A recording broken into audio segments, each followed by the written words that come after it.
ଦର୍ଶକ ବନ୍ଧୁ ଆପଣମାନଙ୍କୁ ପୁଣି ଥରେ ମାୟା ଓ ମମତା ସିରିଏଲକୁ ଆପଣମାନଙ୍କୁ ସ୍ୱାଗତ। ତ ଦର୍ଶକ ବନ୍ଧୁ ସତରେ କ'ଣ ଏବେ ପଲ୍ଲବୀ କ'ଣ ଏବେ ବହୁତ ବଡ଼ ଖୁସିରେ ଅଛନ୍ତି?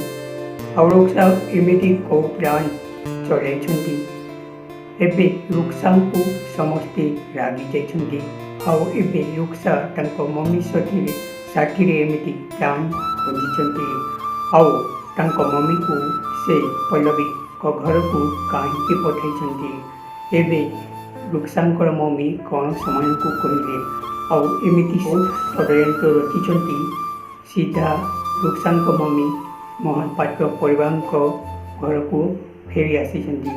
ଆଉ ଏବେ ସେ କ'ଣ କହିବାକୁ ଚାହୁଁଛନ୍ତି ପରିବାରଙ୍କୁ? କ'ଣ ସତରେ ପୁଣି ରୁକ୍ସା ଫେରି ଆସିବେ? ଆଉ ସେ କ'ଣ କହୁଛନ୍ତି ଏବେ ରୁକ୍ସା ପୁଣି ଫେରି ଆସିବେ? ଆଉ ସେ ପୁଣି ସେ ମାନି ନେବେ? ଆଉ ଏବେ ରୁକ୍ସା କ'ଣ ଆଗକୁ ସୁଧୁରି ଯିବେ? ଆଉ ରୁକ୍ସାକୁ କ'ଣ ସେମାନେ ପୁଣି ଗ୍ରହଣ କରିନେବେ? ଆଉ ରୁକ୍ସା ଯାହା ବି କରିଛି କ'ଣ ଏଥିରେ ପଲ୍ଲବୀ କ'ଣ ମାନିନେବେ?